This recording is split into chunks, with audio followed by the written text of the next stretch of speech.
Transcription. 3, 2, 1.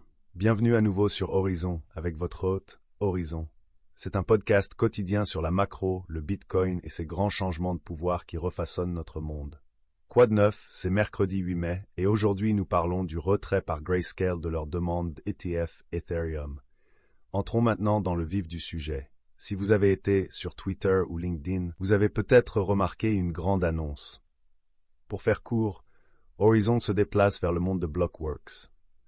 Oui, Blockworks a acquis en gros toute la partie crypto du réseau Horizon.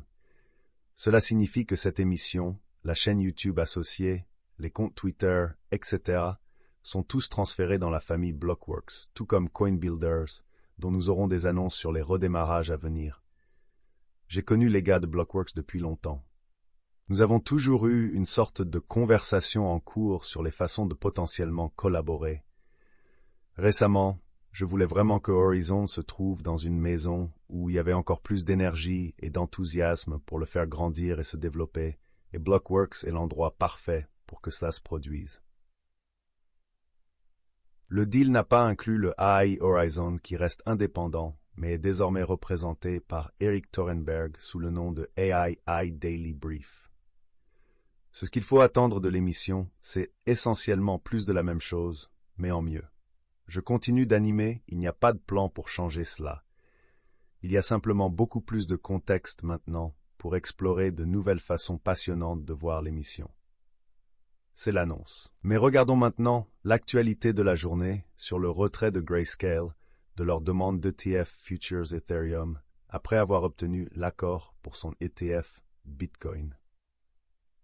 La spéculation dans l'industrie de la crypto s'est tournée vers la possibilité d'une approbation similaire pour Ethereum.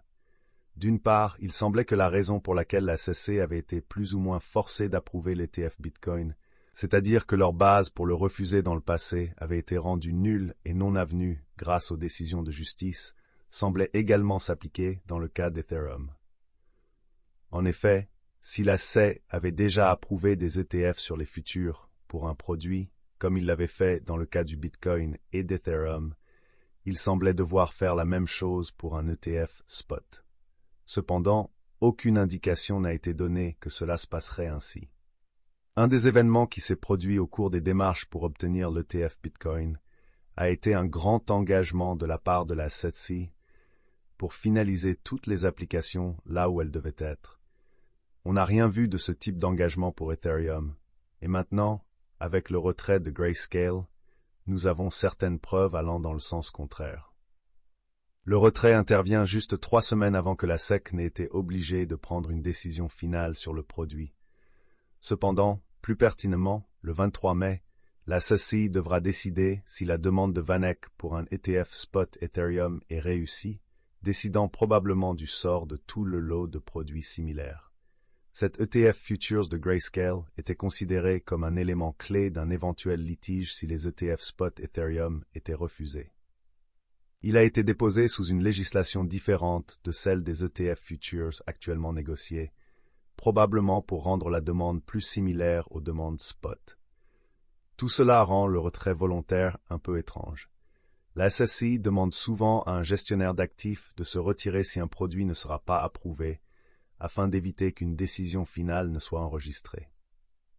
Ce mouvement est parfois effectué simplement pour permettre à la SEC d'avoir plus de temps pour prendre une décision, le gestionnaire d'actifs déposant à nouveau avec l'assurance d'une approbation différée. Cependant, toute l'industrie s'attendait à ce que Grayscale aille jusqu'au bout avec cette demande, forçant ainsi une décision de la SEC. L'analyste des ETF de Bloomberg veillez à ce que les personnes qui vous demandent d'acheter et de vendre des valeurs mobilières respectent la loi, de sorte que vous obteniez des divulgations et certaines protections. C'était un autre grand thème de l'interview. Les jetons crypto ne fournissent pas les mêmes divulgations que les actions, a affirmé Gendler. En prenant du recul dans le domaine des actifs cryptographiques, sans juger préalablement les uns ou les autres, beaucoup de ces jetons sont des valeurs mobilières en vertu de la loi du pays, telle qu'interprétée par la Cour suprême des États-Unis. Nous respectons donc la loi et vous, les investisseurs, ne recevez pas les divulgations requises ou nécessaires à propos de ces actifs. Notamment, ce qui était absent de l'interview était le fait que la SEC de Chandler n'a pas réussi à créer un régime de divulgation crypto, comme par exemple les dispositions de port sûr défendues par la commissaire Hester Peirce. Chandler a évité de répondre directement à la question de savoir si Ethereum est une sécurité, qui a été caractérisée comme la question fondamentale à laquelle l'industrie est confrontée, compte tenu de la décision imminente concernant l'ETF. Il a esquivé la question en disant plutôt « Pour moi, la question fondamentale est de savoir comment veillons-nous à ce que l'investisseur américain soit protégé. En ce moment, ils ne reçoivent pas les divulgations nécessaires ou requises, et les intermédiaires au centre de ce marché plutôt centralisé sont généralement en conflit et font des choses que nous ne permettrions jamais à la Bourse de New York de faire. En effet, la Bourse de New York n'a pas le droit de trader contre les investisseurs. Évidemment, beaucoup de gens dans l'industrie de la cryptographie ont vu cela comme un exemple bizarre à choisir, étant donné que cette accusation n'a été portée contre aucune des bourses américaines, à part Binance US. En fait, cela a confirmé pour les gens que Gensler et sa SEC, à ce stade, pensent tout simplement que toutes les bourses de cryptographie sont, à toute fin pratique, illégales. Des allégations récentes de Patrick McHenry ont été présentées à Gensler, affirmant qu'il avait trompé le Congrès sur la position de la SEC quant à savoir si Ethereum est une valeur mobilière. La révélation a été que la SEC enquêtait secrètement sur cette question, en même temps que Gensler évitait de prendre une position publique lors d'une audience au Congrès. Gensler a répondu que nous parlons directement au Congrès et que nous partageons avec eux, avec précision, ce que nous faisons.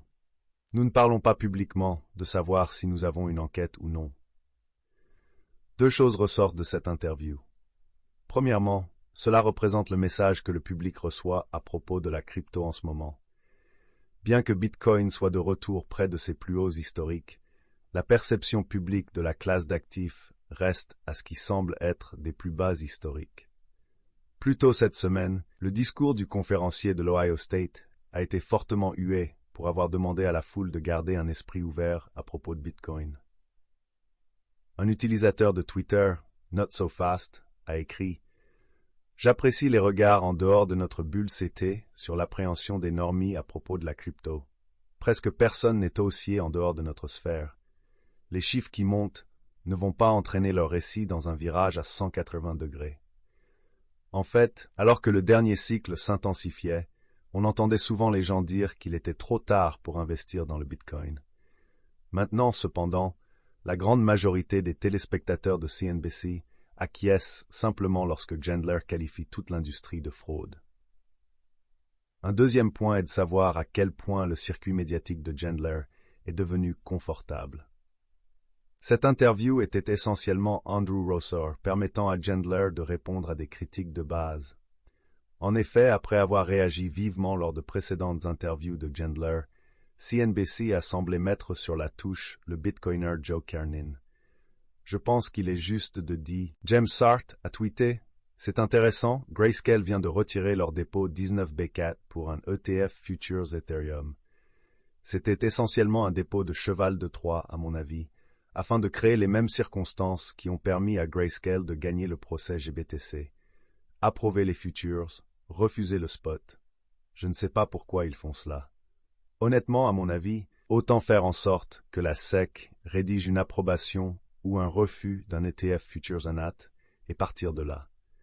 Peut-être que la SEC a parlé à Grayscale à ce sujet et que ce qui a été dit a convaincu Grayscale de se retirer. La journaliste de Fox Business, Eleanor Terrett, a noté que Grayscale n'avait jamais déposé le S1 accompagnant, donc la demande était incomplète. La plupart des commentaires étaient simplement très confus quant à ce que signifie ce retrait. Nate Gassi, le président de l'ETF Store, a tweeté « Obtenir une décision de la SEC sur ce dépôt aurait pu être un élément clé dans tout recours intenté concernant le refus de l'ETF Spot Ether. Je ne sais pas comment interpréter cela. La seule raison pour laquelle je ferais cela si j'étais Grayscale, c'est parce que j'ai l'assurance que l'ETF Spot sera approuvé à un moment donné, et je ne pense pas que la SEC soit dans l'offre d'assurance pour quoi que ce soit lié à la crypto. Déconcertant. L'avocat en droit financier Scott Johnson a écrit Grayscale, ça vous dérangerait d'élaborer?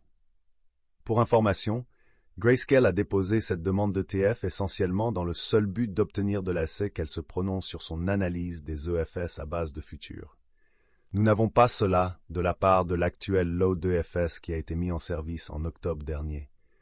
C'était également cet ordre qui était essentiel à l'action en justice intentée dans le cas original de Grayscale, où le tribunal a examiné les ETF approuvés sur les fûts de Bitcoin et a exigé qu'un traitement équivalent soit appliqué pour les ETF spot.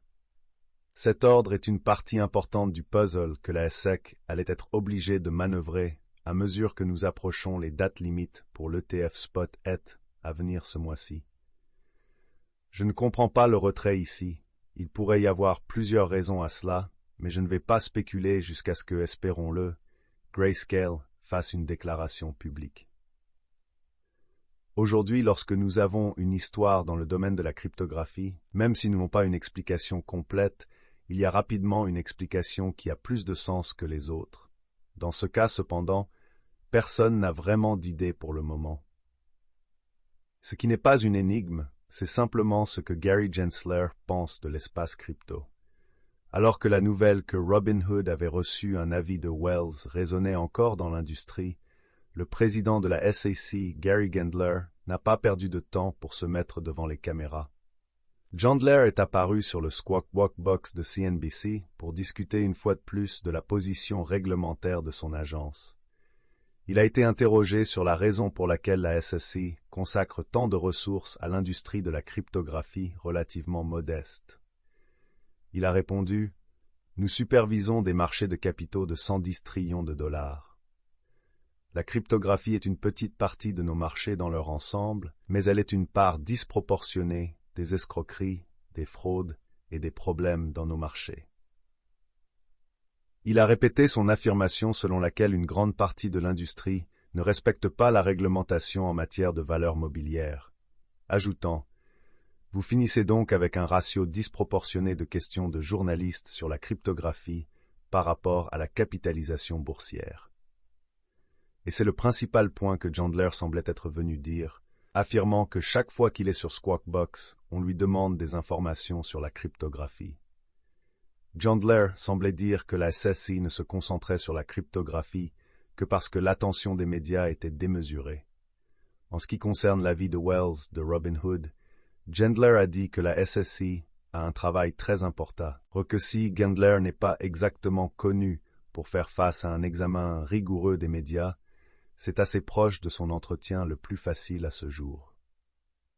Pendant ce temps, avec le renforcement de l'application de la loi de la SEC sur la cryptographie, la Commission des services financiers de la Chambre a décidé de regarder de plus près lors d'une audience intitulée « Application de la loi par la SEC, équilibrer la dissuasion et le respect du processus ». À ce stade du cycle politique, les deux partis ont affiné leur point de vue. Le leader démocrate Maxine Waters a déclaré dans son discours d'ouverture « L'industrie de la crypto, qui prétend publiquement vouloir une régulation, poursuit la SEC pour avoir essayé de la réguler, malgré le fait que les tribunaux sont d'accord pour dire que les lois en vigueur sont applicables. La crypto ne peut pas avoir le beurre et l'argent du beurre. Nous avons besoin de protection solide, pas de déréglementation. Mon message à l'industrie de la crypto et à tous les autres, les démocrates insisteront toujours pour une conformité, une protection des investisseurs et une intégrité des marchés. Les républicains ont choisi de concentrer leur temps autour de deux grandes questions. Le scandale du coffret et les directives comptables de la SEC qui empêchent les banques de fournir la garde de la cryptographie. Sur le sujet du coffret, Ann Wagner a déclaré « La confiance du public dans la SEC ne fera que diminuer lorsque ses employés seront sanctionnés et contraints de démissionner pour abus grossiers de pouvoir, comme ils l'ont été dans le cas récent contre la plateforme crypto appelée Coffret. Ces actions sont extrêmement préoccupantes pour les membres de cette commission, qui reconnaissent que les affaires ne doivent jamais être traitées de manière aussi peu éthique et non professionnelle. Le démocrate et adversaire de la crypto, Brad Sherman, a pris l'autre versant de cet argument, clamant essentiellement qu'il ne s'agissait que de quelques employés voyous, et non pas d'un problème à l'échelle de l'agence, et a également apposé son empreinte sur l'argument des fins justifiant les moyens. Ensuite, sur la directive comptable connue sous le nom de SAB 121 ou SAB 121, le républicain Mike Flood a déclaré « Il est regrettable que la SEC tente de contourner le processus d'établissement des règles tout en affirmant faussement que SAB 121 est simplement une guidance de niveau du personnel non contraignante. » D'autre part, Waters a fait valoir que les tentatives de tuer SAB 121 étaient inutiles et empêchaient la SEC d'accomplir ses tâches. Pour l'essentiel, une grande partie de l'audience s'est déroulée de cette manière, les représentants de chaque côté renforçant simplement leur position existante sur la cryptographie. Aucun membre actuel du personnel de la SEC n'était présent pour parler au nom de l'agence, mais l'audience a réuni l'ancien enquêteur de la SEC, devenu rabid critique de la cryptographie, John Reed Stark. Il a présenté l'opinion selon laquelle la régulation par l'application de la loi est la bonne approche. À part les citations et les discours, le résultat le plus important de l'audience a été une paire de propositions législatives sur les directives comptables. La Chambre votera sur la résolution de Mike Flood pour rescinder SAB 121 plus tard cette semaine. Le démocrate Sean Casten a également introduit un nouveau projet de loi qu'il prétendait imposer un frein à Mixis. Ces mots. Casten a déclaré que, à moins qu'un audit suffisant ne prouve le contraire, la présomption devrait être que ce sont des canaux de blanchiment d'argent. Passons en revue et nettoyons et réparons cela. Alors,